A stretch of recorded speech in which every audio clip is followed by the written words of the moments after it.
Et moi, je suis militaire à la base. On a le droit d'être militant ici ou pas? On a le droit de tout ce qu'on veut. C'est vrai que je sais pas si tout le monde a ça à l'esprit, mais par jour, on a 250 personnes qui travaillent. Ouais, c'est quand même un territoire, les Portes du Soleil, qui est un truc magique. Le climat d'incertitude qu'on vit aujourd'hui, il est difficile en général pour l'économie et pour le tourisme en particulier, de maintenir un minimum d'activité. Mais à un moment donné, c'est un vrai antidépresseur. On est parfois sous le feu des projecteurs, et je pense qu'on va en parler après, un peu sur tous les sujets environnementaux, etc., qui sont des sujets là, qui sont passionnants et qu'il nous faut affronter. Je vais en faire hurler certains, mais bon. Non, écoute. Ça fait longtemps que je suis plus politiquement correct. Notre fonction, elle est à un moment donné d'apporter aux gens du plaisir, du loisir, la capacité de s'évader les week-ends, de changer les idées, un peu de magie, un peu de rêve. Oui. On rêve plus beaucoup en ce moment. Bon, alors du coup, ce que je vais faire, c'est que je vais faire mon clap. Ça, c'est pour le réglage du son, tu vois, pour le calage du son. Je t'explique un peu la technique. Attends, moi, il faut que je me coiffe aussi. Toi, mettez tout beau. Aujourd'hui, dans Chablaisien, le podcast, nous allons prendre un peu de hauteur, un peu d'altitude, puisque nous allons nous rendre du côté de la fantomatique station d'Avoria. Je dis fantomatique parce qu'elle a une architecture extrêmement novatrice. Et nous allons rencontrer Thomas Faucheur, qui est directeur des remontées mécaniques d'Avoria. C'est ça ? C'est ça, Michel. C'est ça. Et tu peux dire fantomatique en ce moment, parce que... Je ne me suis pas... la situation, voilà, on est particulièrement fantomatique. Donc Thomas Faucheur, tu es directeur des remontées mécaniques. C'est ça, du domaine skiable. Du domaine skiable. Mais donc toi, tu n'es pas chablaisien d'origine. Non, je ne suis pas chablaisien d'origine. Alors, je trouve gentil que tu m'invites, parce que... Mais c'est pour les chablaisiens d'ici et d'ailleurs. Voilà, non, je note cette ouverture d'esprit. J'en suis très honoré et très fier, parce que... On a découvert ce territoire il y a quelques années en arrivant ici, ce territoire magnifique. Et voilà, donc je te remercie. Et donc tu viens considéré comme un chablaisien d'adoption en tous les cas. D'adoption, oui, et un chablaisien d'ailleurs. Tu viens de quelle région, toi Oula, moi c'est compliqué. C'est pour ça que tu es là. Je suis né dans le centre de la France, mais j'ai habité un peu partout et ça fait maintenant 20 ans, un peu plus de 20 ans que je suis dans les Alpes. Ouais. Voilà, j'ai travaillé dans les Alpes au début de ma carrière professionnelle, donc... Bourg-Saint-Maurice, Chamonix, Bourg-Saint-Maurice. Parce que toi, tu as une formation de quoi à la base ? Alors, pareil, parcours un peu compliqué. Moi, je suis militaire à la base. Quelle ouverture d'esprit. Quelle ouverture d'esprit. Non, je suis militaire, oui. Je suis Saint-Cyrien, moi, à la base. Ah, t'as fait Saint-Cyr. Voilà, comme on dit, tu sais, la blague, il ne faut pas avoir fait Saint-Cyr. Voilà, je connais plusieurs personnes qui ont fait Saint-Cyr. Et donc, quel grade ? J'ai fini lieutenant-colonel quand j'ai quitté l'armée il y a 10 ans. Ah ouais. Voilà. Et en fait, donc moi, je voulais venir en montagne. J'étais passionné d'alpinisme. Et alors, juste pour... Saint-Cyr, c'est l'armée de terre. Hein. Saint-Cyr, c'est l'armée de terre. Ouais, et donc, à la sortie de Saint-Cyr, j'ai choisi une spécialité infanterie et chasseur alpin. Ah, il y avait ça. Et voilà, l'idée, je te dis, j'étais passionné à titre personnel de montagne, alpinisme, etc. Et donc, je voulais joindre l'utile à l'agréable. Donc, j'ai rejoint les chasseurs alpins et je suis arrivé à Bourg-Saint-Maurice. D'accord. Au départ. Mais tu es arrivé en tant que militaire dans les Alpes. Je suis arrivé jeune lieutenant à Bourg-Saint-Maurice, à encadrer des sections d'appelés encore à l'époque, et puis assez vite d'engagés, puisque ça, on est passé sur l'armée professionnelle à ce moment-là, tu vois, 98-2000. Oui, c'est à ce moment-là le switch. Ouais. Voilà, le switch. Donc, j'ai vécu cette transition, et puis après, j'ai été aspiré à Chamonix, où il y avait le centre de formation des chasseurs alpins. Ouais. Voilà, je me suis retrouvé là-bas à diriger le groupe militaire de haute montagne, donc une équipe d'alpinistes de haut niveau. Ouais. Et je me suis occupé de ce truc-là pendant 8 ans. Voilà. Et on fait quoi dans ce groupe ? Alors, on fait quoi dans ce groupe ? Écoute, c'est une petite équipe de 10 bonhommes, et hommes-femmes d'ailleurs, parce que à l'époque, j'avais recruté aussi la première femme dans cette équipe. Et à vous 10, vous envahissez la Suisse ? Et à nous 10, on envahit un canton de la Suisse. Non, c'est une équipe qui a un but promotionnel pour l'armée de terre. D'accord. Alors, il y a de la promotion, il y a du challenge sportif, il y a aussi des expérimentations techniques, scientifiques. Tout ça autour de l'exploration des territoires de montagne. Ah oui. Donc on faisait chaque année 1 à 2 expéditions par an. J'ai eu la chance d'aller en Antarctique, au Groenland, en Himalaya plusieurs fois, en Amérique du Sud, etc.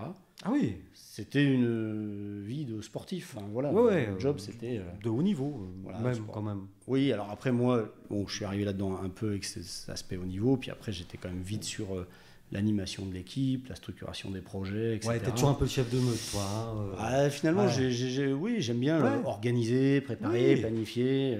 Je reconnais. Le vrai manager. Donc, je suis passé plus du côté progressivement du côté sportif au côté organisation, promotion. Bon, à l'époque, dans l'équipe, on a démarré des partenariats avec avec des entreprises comme Millet, etc. Enfin, on a fait pas mal de choses. Pour les vêtements, pour tester. Tester des choses. On recrutait aussi des alpinistes de haut niveau directement dans le milieu civil. Et puis, on les intégrait comme militaires pour qu'ils puissent s'exprimer comme alpinistes de haut niveau. Comme on le voit, par exemple, avec certains athlètes. Je pense à Tessa Worley, qui est militaire et qui est dans les équipes militaires de ski. Ça marche aussi avec les douanes, ça. Il y a beaucoup de douaniers. Ça marche aussi avec la gendarmerie. C'est une façon aussi pour l'armée de soutenir l'alpinisme de haut niveau. Voilà, c'était et donc tu as fait ça pendant... J'ai fait ça jusqu'en 2009. Ouais, donc ça fait une dizaine d'années. 8 ans, je suis resté. 8 ans, oui. Moi, je me souvenais plus. Et ensuite, comment est-ce que tu... Alors après, ça se complique parce que après, je suis dans l'armée, etc. Bon, il y a des réformes, il y a des postes qui se ferment. C'était l'époque Sarkozy, restriction moins, je sais plus combien de milliers de militaires, etc. Donc les postes deviennent moins intéressants, des portes un peu qui se ferment. Puis c'est difficile quand tu as eu une vie un peu de bohème entre guillemets. En tout cas de voyage, d'aventure, etc. Pas mal. C'était une armée un peu particulière. C'est difficile de revenir dans le schéma un peu classique, des portes qui s'étaient fermées. Bon, bref. Donc, je me suis dit, écoute, il faut aller faire autre chose. Tu n'as pas fait d'opérations extérieures, des choses comme ça, toi ? Non, j'en avais fait avant, mais non. Il fallait faire autre chose. Je considère que c'était aussi, l'armée, c'est un truc de jeune. Ouais, et tu commençais à... Voilà, et c'est bien d'avoir... puis j'avais l'aspiration à faire d'autres choses. Alors, je suis guide de haute montagne aussi. Ah, oui. Mais je ne me voyais pas travailler comme guide. Pour moi, c'était trop un peu solitaire comme façon de travailler, donc je ne me voyais pas faire ça. Et puis, écoute, j'ai eu l'opportunité, j'ai postulé sur un poste... Je voulais rester en montagne, travailler en montagne. Oui. Donc, j'ai eu l'opportunité sur un poste de directeur de la station de ski de La Rosière, en Tarentaise. Oui. La Rosière, c'est un domaine franco-italien. Oui. Et c'est en Tarentaise, juste au-dessus de Bourg-Saint-Maurice. Bon, alors, écoute, j'ai sauté là-dessus. Ça me plaisait. À la fois la taille de l'entreprise, à la fois la station. C'est un petit domaine quand même. C'est un petit domaine, c'est un domaine moyen, je vais dire. Mais surtout, c'était sur une phase de progression. C'était vachement bien. C'est un petit laboratoire. Donc moi, je trouvais ça, c'était un bon challenge. Donc démission de l'armée en 3 semaines. En fanfare, si j'ose dire. En fanfare. et puis voilà, parti avec armée femme, bagages. enfant, armée bagages sous le bras et déménagé de Chamonix à Bourg-Saint-Maurice. Et puis voilà, parti pour une autre vie. Ouais. Alors, c'est bizarre, hein.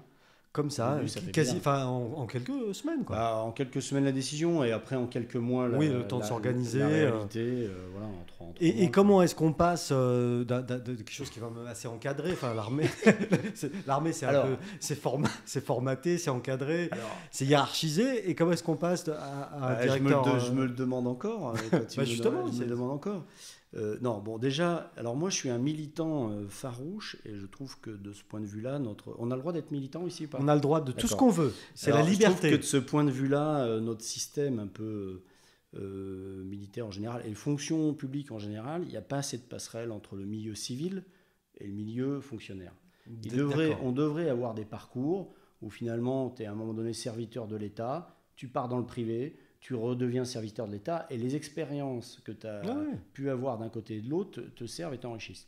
Et malheureusement, dans notre système, ça ne fonctionne pas. Les Anglais, l'armée anglaise fonctionne par contre beaucoup comme ça, avec des passerelles, etc. Donc ce que j'ai appris dans l'armée m'a servi dans ce nouveau métier, pas tout. Aujourd'hui, ce que j'ai acquis dans ce nouveau métier me servirait progressivement si je devais retourner. Alors, qu'est-ce qui m'a servi ? C'est une bonne question. Je crois que ce qui m'a servi, c'est déjà un peu la connaissance de la patte humaine, faire fonctionner des gens, les faire travailler, les faire adhérer à un projet.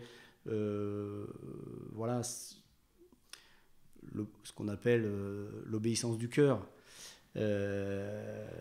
Voilà, ça c'est des choses qu'on apprend de façon très instinctive dans le milieu militaire et qui m'ont servi dans la société. Après, la gestion d'un domaine skiable, c'est un métier qui est très opérationnel. On pourra le développer un peu si tu veux. Ouais, oui, carrément, au sens ouais. vraiment militaire du terme. C'est-à-dire que c'est dans un domaine de nature, il y a des contraintes fortes d'environnement, de fonctionnement. Il faut faire marcher des équipes, des hommes, des femmes, des moyens matériels qui tombent en panne, qui ne marchent pas toujours, etc., etc.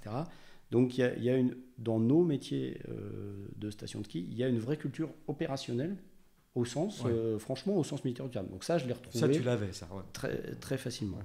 Après, évidemment, ce qu'on n'a pas, c'est appréhender le client, les aspects financiers, la rentabilité d'une entreprise, etc. Ouais. Donc ça, c'est des choses que ça s'apprend vite, ça. Que j'ai dû apprendre. Oui, ça s'apprend vite. Voilà, j'étais à bonne école, j'étais dans un groupe où on m'a aidé à apprendre ces aspects-là. Voilà. Parce que à La Rosière, c'était déjà un groupe, c'était... Ouais, alors c'est un petit groupe familial, privé.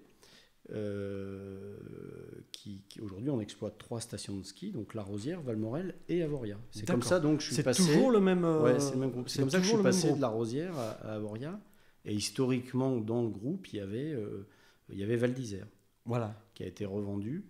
Voilà, mais ce qui est sympa, c'est que c'est un groupe familial. Et donc le groupe s'appelle Sofival. Sofival, d'accord. Et moi, la personne qui m'a recruté, c'était le patriarche, qui avait à l'époque 80 et quelques années, qui est décédé depuis, malheureusement. Et qui avait 2 filles, donc Sophie et Valérie, si j'ai bien compris. Non, c'est pas ça. Sofival, c'est Société financière de Val d'Isère. Ah ouais, bah non, alors ça n'a rien à voir. Donc le père fondateur, qui était monsieur Bernard Blas, c'est lui qui a finalement fait émerger dans les années 70-80 Val d'Isère comme c'est devenu. Voilà, puis il a continué dans les domaines skiables et il est arrivé sur Avoria au milieu des années 90 et voilà. Et toi, tu es arrivé quand? Alors moi, je suis arrivé à Avoria il y a 6 ans. Je commence ma 7e année. Il y a 6 ans. Bon, c'était une création de poste dans le groupe. Hein. Donc, je passais de La Rosière comme directeur adjoint à Avoria. Ouais. Et puis cette année comme directeur. Voilà. Ouais.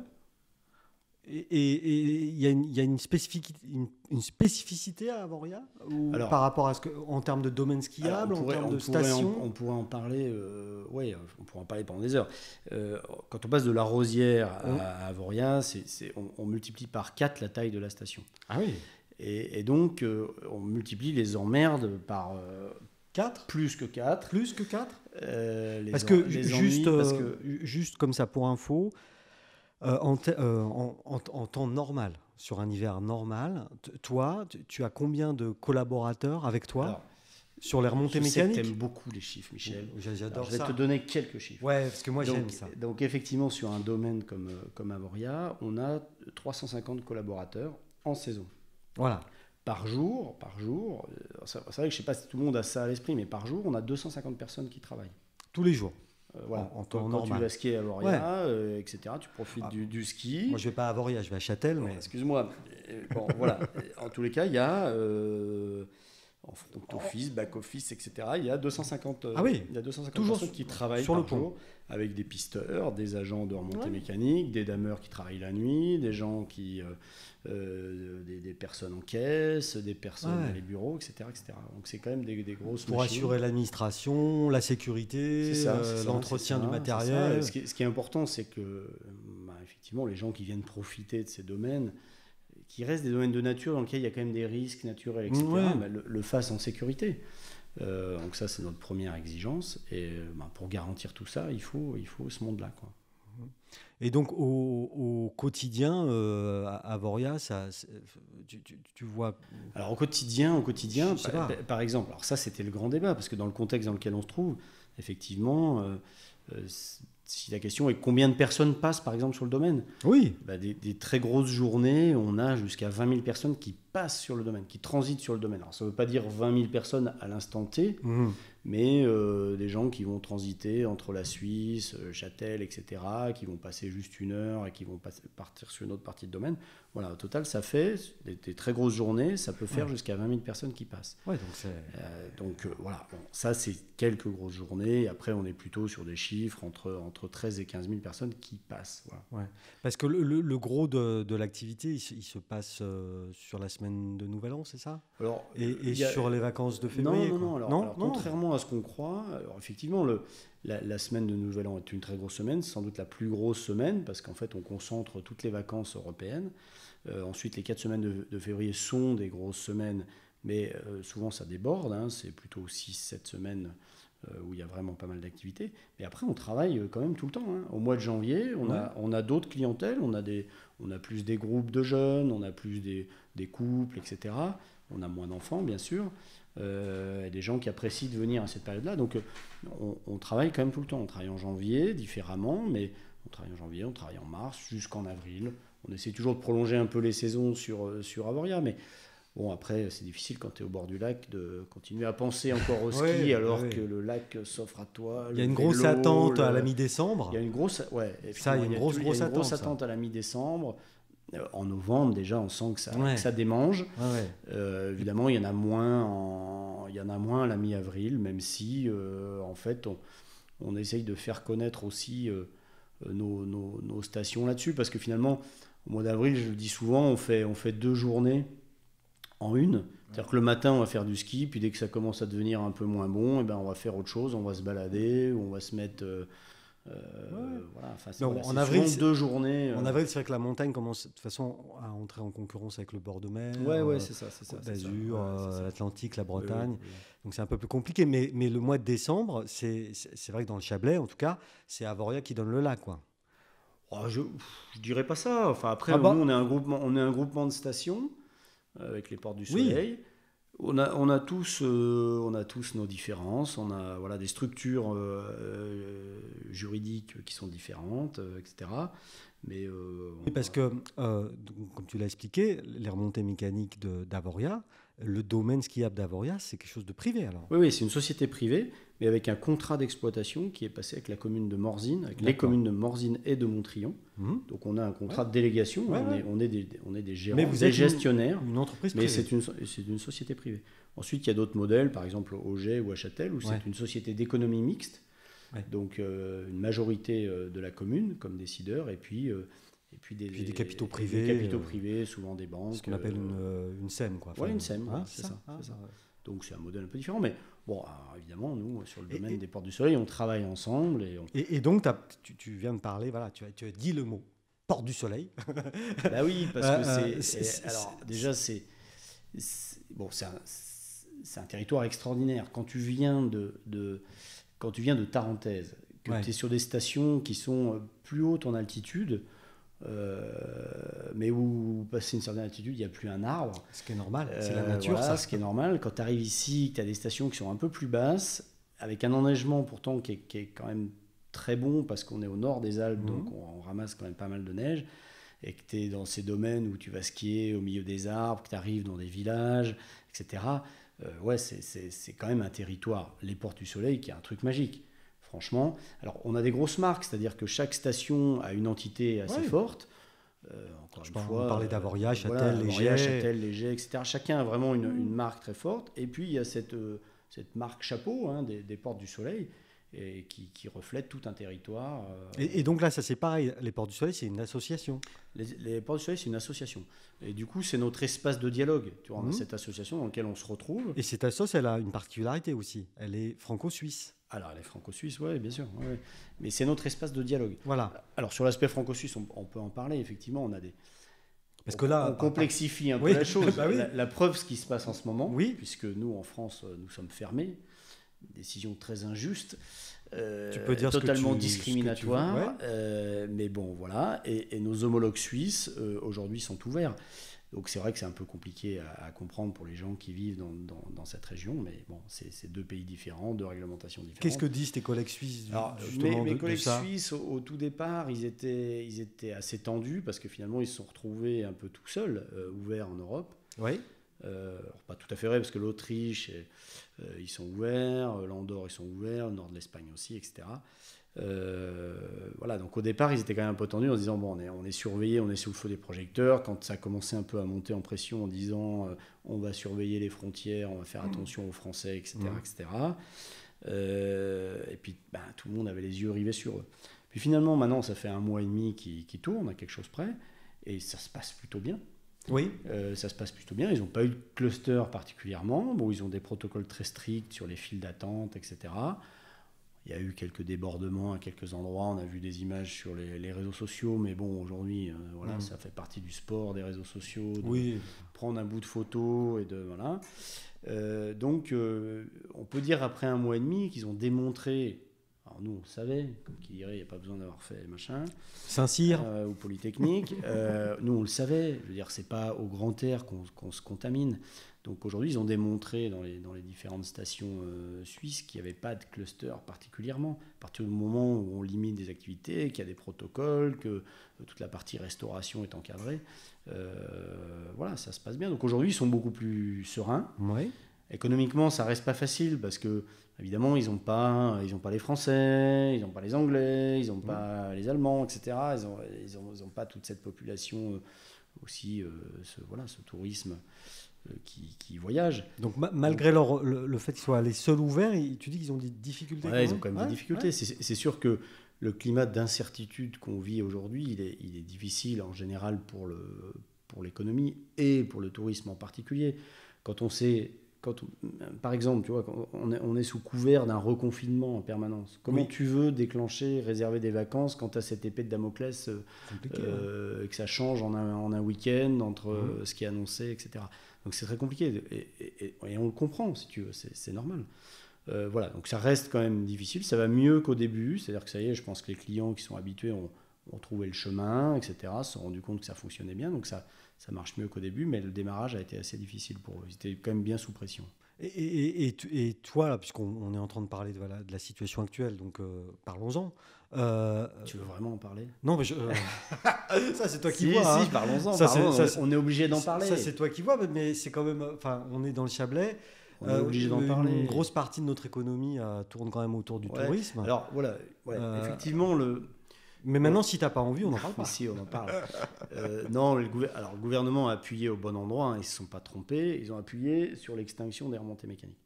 Et derrière, forcément, ça a éteint toute la chaîne. Toute la chaîne, Et ce qu'il faut bien avoir à l'esprit, parce qu'aujourd'hui, on entend sur les réseaux sociaux, les remontées mécaniques, c'est pas grave, elles s'en remettront.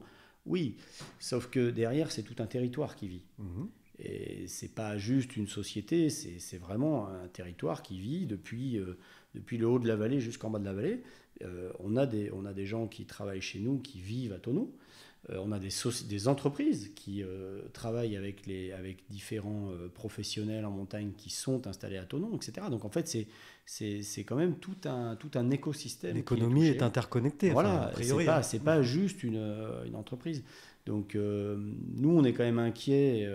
On est inquiets pour l'ensemble du territoire. Voilà, c'est sûr que c'est... Mais concrètement, toi, tu as embauché tes 300... Alors nous, 300... on a une convention collective qui est assez protectrice depuis longtemps, et c'est très bien, parce que ça a été mis en place pour conserver des compétences. On s'est rendu compte qu'il y avait besoin de faire monter en compétences dans le domaine skiable, qu'il y avait quand même des métiers qui étaient de plus en plus techniques, donc il fallait garder les gens d'une saison sur l'autre. Et donc, la convention collective, nos contrats saisonniers ont une valeur de CDI. Enfin, je le traduis un peu simplement, mais voilà. Donc, non, mais tout le monde ne le sait pas, donc c'est bien que tu l'expliques. Donc, on les a rembauchés, ça fait partie de notre convention, et puis surtout, on avait l'espoir d'ouvrir. On espérait début janvier quand même pouvoir ouvrir, le gouvernement l'avait laissé entendre, assez sûrement, quoi. Donc, voilà. Oui, toi tu dis, le message c'était, le message au départ, c'était à la mi-décembre, c'était bon, on ne peut pas vous laisser faire Noël, il y a trop de risques avec les fêtes, les rassemblements, le Nouvel An, etc. Mais à partir de janvier, on vous laissera ouvrir. Le message il a été assez clair.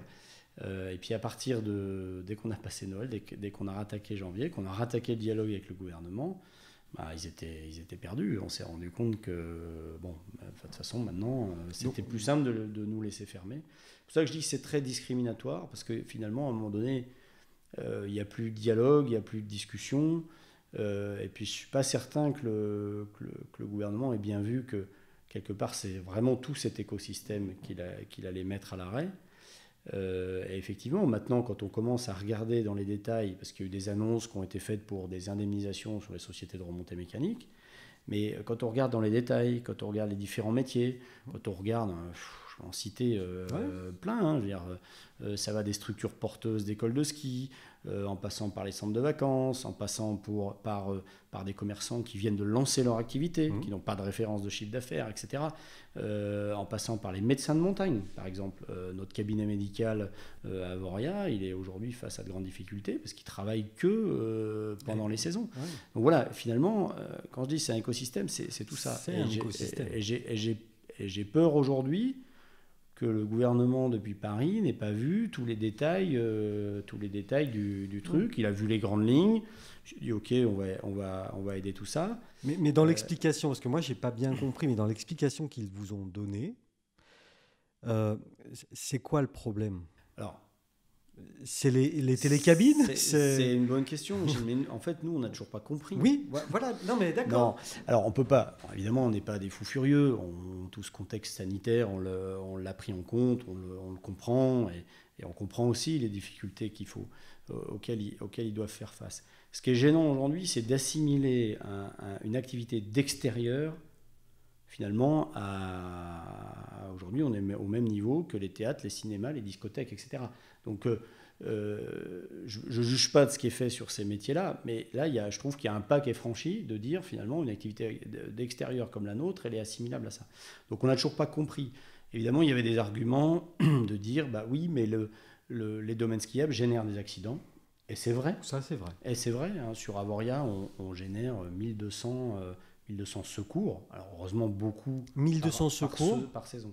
Ah ouais. Alors, heureusement, beaucoup sans gravité, qui sont traités au cabinet médical. Ah. Et on a un faible pourcentage qui finit dans des hôpitaux et un très très très faible pourcentage qui finit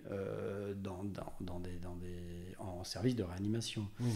Voilà. Et l'hélicoptère, ça représente quoi sur c'est 1200? Ça te fait combien de... ça fait... Non, mais si tu as le chiffre. Ça fait 5%, quoi. Ouais, enfin quand même. Ouais. Voilà. Mais, bon... Tout ça... Donc ça c'était l'argument. Ça a été un argument. Ensuite, au moment, à mi-décembre, on avait aussi... sur la région Auvergne-Rhône-Alpes, on avait aussi, et notamment sur la Savoie, Haute-Savoie, on était plutôt sur le podium. En décembre, on était élevé. Argument, etc. Ensuite, il y avait, comme je l'ai dit, la période de Noël qui était un peu évaluée comme un risque. Voilà, il y avait tous ces arguments-là. Mais de toute façon, à partir de janvier, on savait que la fréquentation elle serait peut-être divisée par 2, voire par 3 par rapport à ce qu'on avait habituellement, qu'en janvier, on n'est pas surchargé, que de toute façon, il n'y avait pas les restaurants, il y avait le couvre-feu, etc. Donc tu limitais déjà beaucoup de choses en termes de regroupement. Voilà, et puis qu'il n'y avait pas les étrangers, etc. Donc de toute façon, tous les chiffres que je t'annonce, ils étaient divisés par... Tout était divisé au moins par 3 en janvier. C'est là qu'on n'a pas compris pourquoi, finalement, on ne permettait pas à cette activité de reprendre. Et quelque part, à tout ce territoire, de se mettre en vie dans une posture un peu de préservation. On savait très bien que ce serait une saison difficile.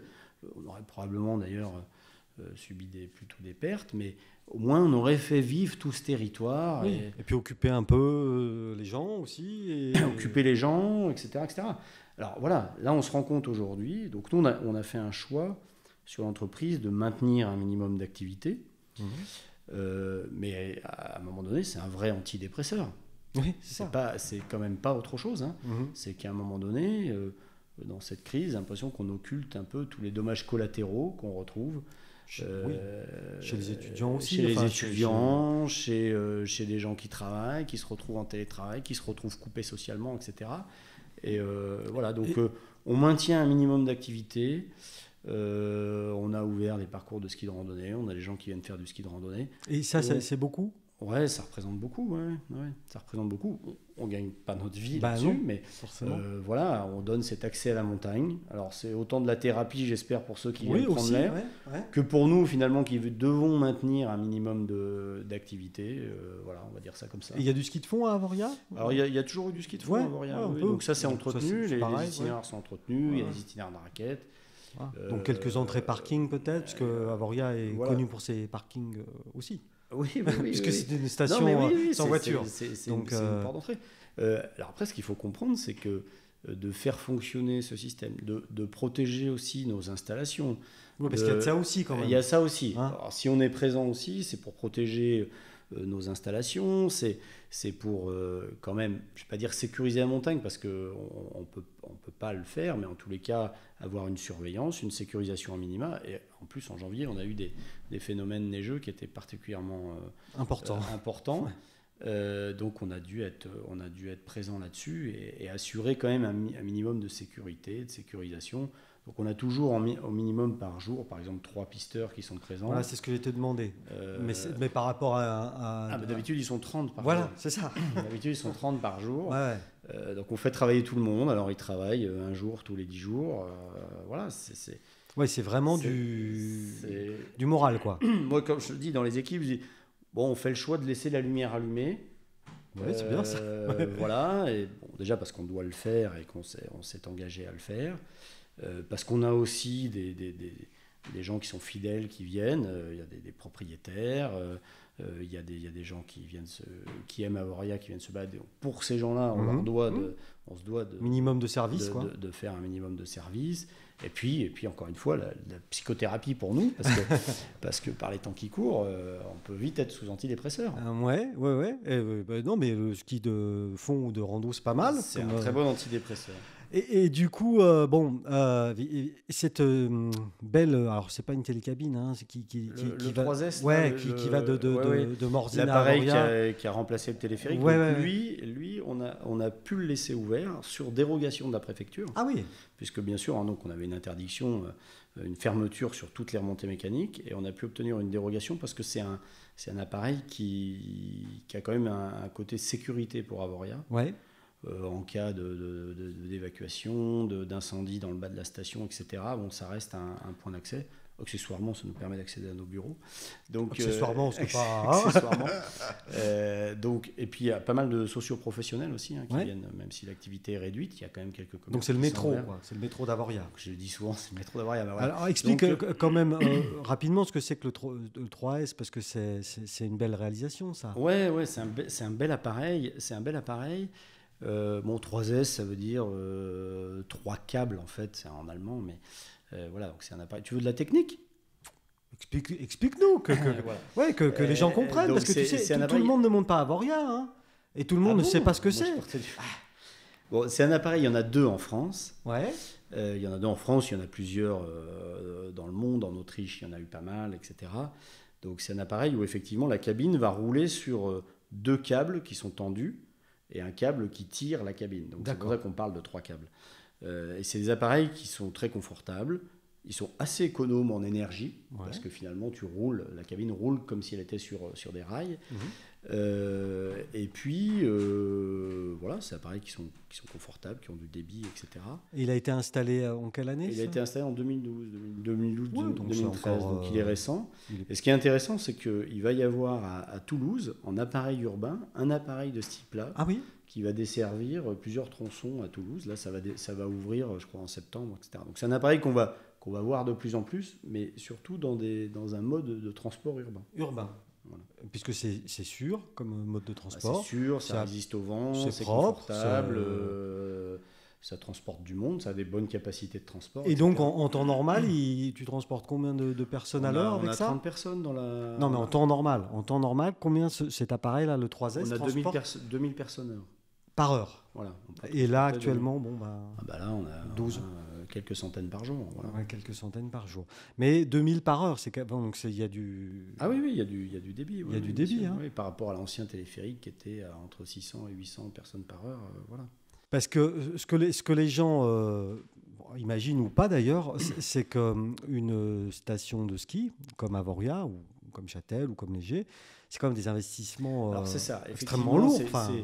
Il faut parler d'argent là. Tu parles ce que tu veux. C'est vrai que non, mais les gens posent souvent la question, finalement, le prix de nos forfaits, à quoi il sert? Bah oui. Ou alors, ah bah oui, c'est trop cher, etc. Bon, c'est vrai que il faut aussi comprendre que le client est devenu plus exigeant. Donc, il veut des appareils plus rapides, plus confortables, il veut des pistes mieux damées, etc., etc. Et ben, tout ça, derrière, on est capable de le faire, mais ça a un coût. Donc, effectivement, les investissements, on investit quand même beaucoup d'argent, ça coûte assez cher, tout ce qui est remontée mécanique. Donc l'appareil dont on parle, c'est 25 millions d'euros. Ah ben voilà, ça c'est un chiffre. Voilà. Je reconnais Thomas. Un télésiège classique, standard, on va dire un modèle milieu de gamme. Mais bien quand même. Ouais. Comme on en voit beaucoup, c'est 7 millions d'euros, quoi. Ouais. Donc voilà. Et ça s'amortit sur combien de temps, ce type de matériel? Sur 20 ans. Ah oui, oui. Sur 20 ans. Après, on peut leur donner une durée de vie autour de 30 ans. Tout dépend comment on les entretient. Ouais. Voilà. Alors ça, c'est un sujet. Parlons de l'entretien. Ben oui. Comment on va faire aujourd'hui? On n'a pas tourné de l'hiver. On ne va pas tourner de l'hiver. On a entretenu tout notre matériel pour être prêt à tourner. Donc, cette saison-là. Remontée, dameuse. Remontée mécanique, dameuse, etc. Chenillette, le petit jet ski, là, comment ça s'appelle? Le scooter. Ouais. Motoneige. Ouais. Motoneige, oui, je cherchais le mot. Voilà, ça fait partie des Donc sujets. ça n'a pas tourné de l'hiver. Donc ça n'a pas tourné de l'hiver à la marge, par quelques appareils. Ouais. Ça n'a pas tourné de l'hiver. Est-ce qu'il va falloir qu'on reprenne notre maintenance, qui est une maintenance réglementaire, qui est encadrée légalement, ou est-ce qu'on va avoir des allègements là-dessus? Parce que ça a un coût, la maintenance. Ça a un coût. Donc voilà, globalement, tu as une voiture finalement que tu as entretenue parfaitement, que tu as laissée au garage pendant un an. Mais elle est restée au garage. Elle est restée au garage. Voilà, c'est à peu près ça. Alors, on se doute qu'il va y avoir des choses à faire. Est-ce que j'ai le droit de reculer de mon contrôle technique d'1 an, en gros? C'est ça que tu dis? C'est exactement ça. Ah oui, alors j'utiliserai cette image. C'est exactement ça. On a des contrôles techniques sur ces appareils. Il faut rassurer tout le monde, ils sont très encadrés d'un point de vue légal, etc. Et heureusement, réglementation, on est lié au transport public, comme des trains, comme des tramways, etc. Donc c'est très surveillé, et heureusement, et donc c'est donc très sûr. Mais voilà, derrière, est-ce que je peux reculer mon contrôle technique d'un an? Voilà. Ça, c'est une question. Ça fait partie des sujets, parmi d'autres. Et donc, dans le prix de mon forfait, il y a quoi d'autre alors? Alors après, tu as tout le fonctionnement habituel, effectivement. Là, on a parlé investissement. Ouais. Tu as tout le fonctionnement. Donc personnel. Le personnel, la sécurité, les secours. Les secours, c'est une grosse... D'avoir 30 pisteurs par jour. Bah ouais. Tu es sur le domaine skiable, tu t'en rends pas compte parce qu'ils sont là... Cachés dans les cabanes. Cachés dans les cabanes, je ne sais pas, mais voilà, tu les vois. On les voit quand même, si, on les voit, bien sûr, avec les grandes croix jaunes, etc. Ouais. Bon, tu as 30 pisteurs par jour. Ouais. Tu as 15 chauffeurs, 17 chauffeurs chaque nuit qui font le damage. Et alors, sur l'histoire du damage, là, alors, pour tout dire aux gens qui nous écoutent, on se connaît un petit peu quand même depuis quelques années. Et un jour, tu m'avais raconté cette histoire là avec les dameuses. Qu'est-ce que tu vas dire? Vas-y. Je termine. non, t'inquiète pas, c'est pas l'histoire non, c'est pas ce ouais, non, avec ces dameuses et les épaisseurs de neige. Ouais. Sur lesquelles vous... Oui. Et comment est-ce qu'aujourd'hui on sait l'épaisseur de neige? C'est vrai qu'il y a un sujet sur la neige, bien sûr, parce que on est parfois sous le feu des projecteurs, et je pense qu'on va en parler après un peu sur tous les sujets environnementaux, etc., qui sont des sujets là, qui sont passionnants et qu'il nous faut affronter. Voilà, on a énormément progressé sur finalement la gestion de cette ressource, cette ressource de neige. Alors à la fois une neige naturelle qui tombe quand elle veut. Tombe quand elle veut, mais bon, aujourd'hui on en a toujours, mais elle tombe quand elle veut. Donc, et puis à la fois de la neige produite, de la neige de culture, voilà. Et autant c'est vrai qu'avant on s'occupait pas trop, la ressource elle arrivait, elle était là, il y a pas de question. Aujourd'hui on est très fin sur cette ressource et on fait attention. Et donc on a des outils qui nous aident à ça. Effectivement, sur nos dameuses, on a la capacité de mesurer en temps réel la hauteur du manteau neigeux.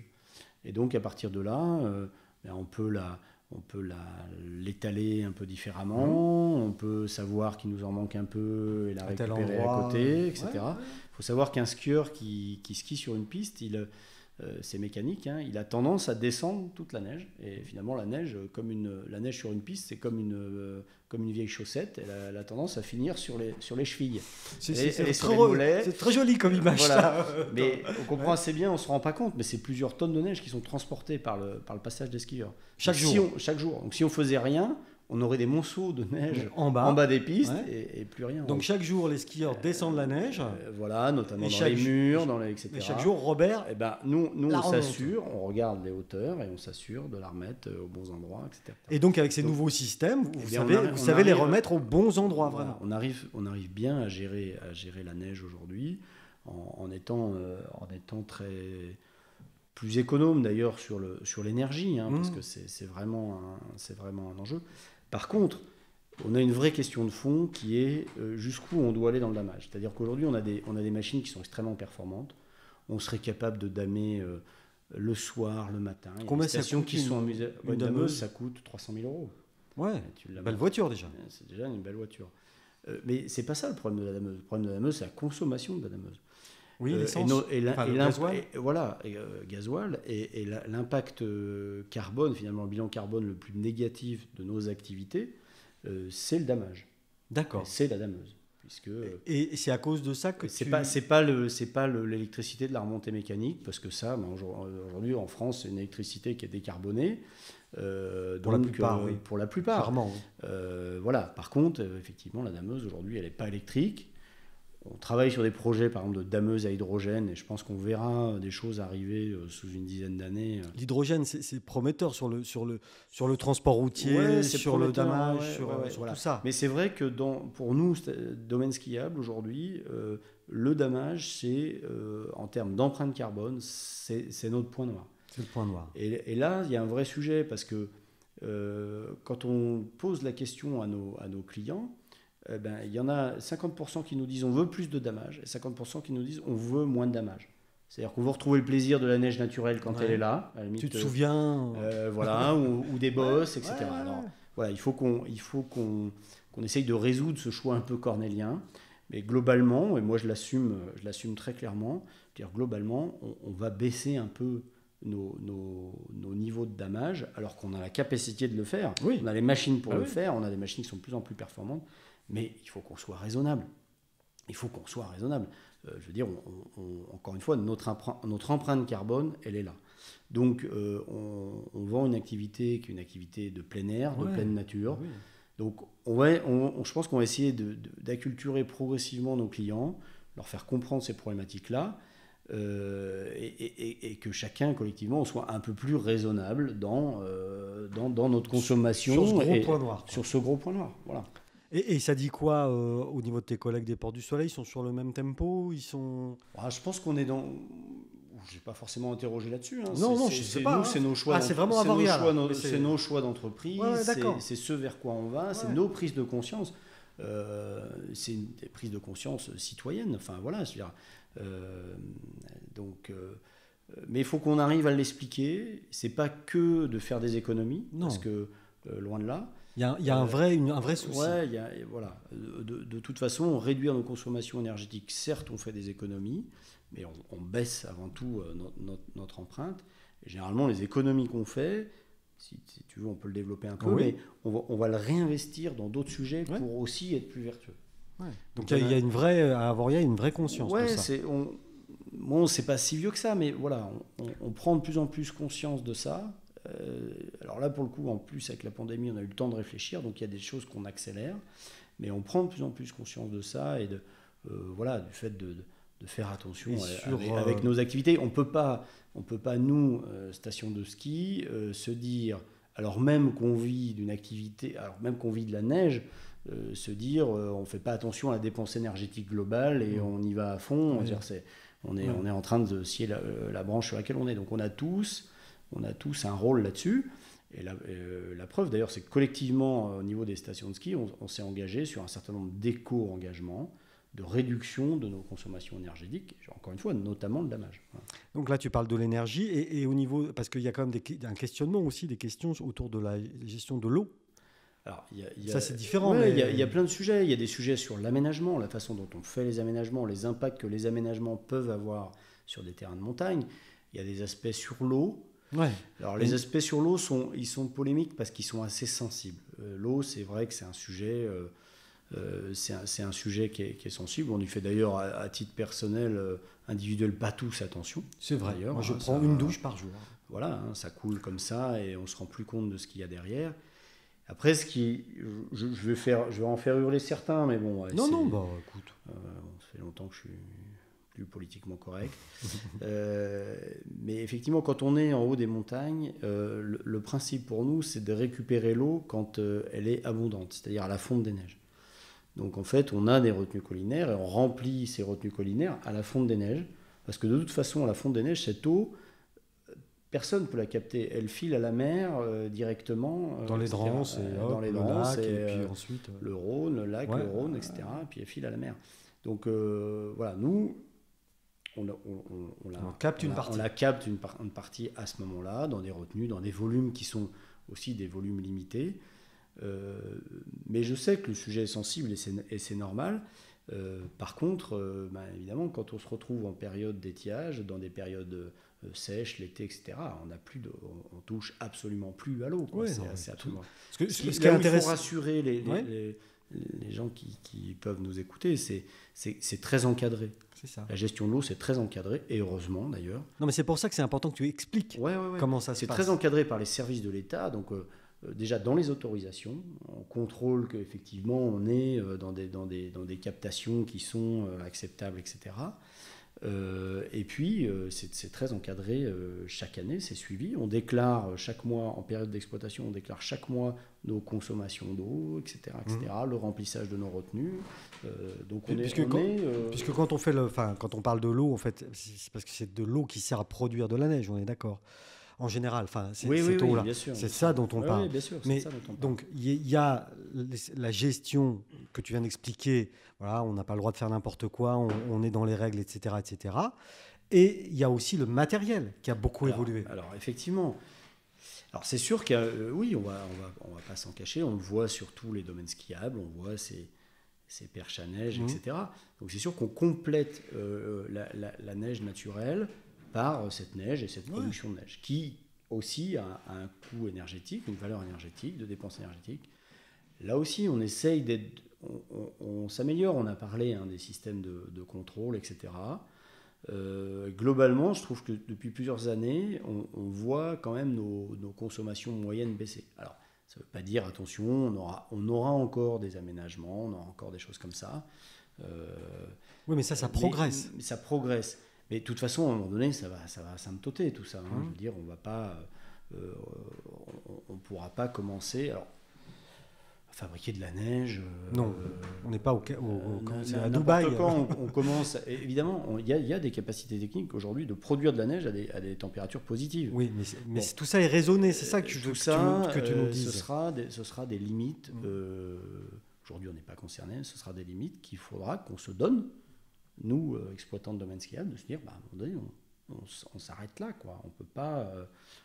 voilà. Donc, c'est des sujets qui font débat dans nos métiers. Il y a des gens qui sont plus mesurés, il y a des gens qui veulent aller plus loin. Voilà, ça fait partie de... mais à un moment donné, je pense aussi que c'est nos clients qui nous diront, écoutez, nous voilà, on veut profiter de ce plaisir-là, Ah, on a oublié ce que c'était que le mot plaisir, par exemple. Mais bon. Tu sais, j'allais te le dire, parce que là, on a parlé de choses très sérieuses, mais c'est normal. Parce que ton activité de tous les jours, c'est une activité de chef d'entreprise. C'est un peu chiant, je pense, que ce que je raconte. C'est hyper intéressant. Non, mais c'est hyper intéressant. Moi, c'est ça que je voulais. Mais il y a une notion de plaisir aussi, au final. Qu'est-ce qu'on vend, donc c'est quoi, c'est quoi notre activité? Et là, aujourd'hui, on le voit... j'ai pas osé le dire tout à l'heure, mais maintenant que je suis un peu plus en confiance, c'est chaud. Tout ce qui a été coupé aujourd'hui, ce sont toutes les activités de loisirs. Et de c'est plaisir. tout le plaisir. Ah oui. Voilà, c'est le plaisir de la table, c'est le plaisir de la culture, c'est le plaisir d'aller faire du sport, c'est le plaisir d'aller faire du ski, etc. Donc la philosophie derrière tout ça, Moi, ce que je comprends, hein, c'est de dire, on a une crise sanitaire, on a des gens qui sont au front, on nous avait raconté qu'on était en guerre, on ne peut plus s'amuser. Voilà, je le traduis comme ça. Et c'est dommage parce que je crois qu'on a quand même des vertus, notre activité. Ouais. On a quand même des vertus, déstressantes. Voilà, de plaisir et de sourire. De plaisir et de sourire, de permettre aux gens de se rencontrer, etc. Et on a perdu tout ça aujourd'hui. Que ce soit la restauration, que ce soit simplement d'aller prendre un café dans un bar, que ce soit d'aller passer une journée au ski entre copains. Voilà, aujourd'hui on a perdu tout ça. Moi je te dis sincèrement, Michel, tout ça me manque énormément. Mais voilà. C'est pour ça aussi qu'on se voit tous les deux aujourd'hui. Ça me manque énormément.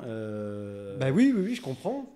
Ça manque à beaucoup de monde. Hein. Effectivement, c'est notre raison d'être et on se pose tous la question dans notre métier, quelle est notre raison d'être, à quoi je sers. Voilà, notre fonction, elle est à un moment donné d'apporter aux gens du plaisir, du loisir, la capacité de s'évader les week-ends, de changer les idées.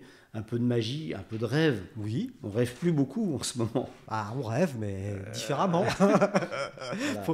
On rêve, mais ça se concrétise peu. On rêve, mais ça se concrétise. Ouais, c'est ça, mais ça se concrétise peu. Donc c'est ça notre rôle, social.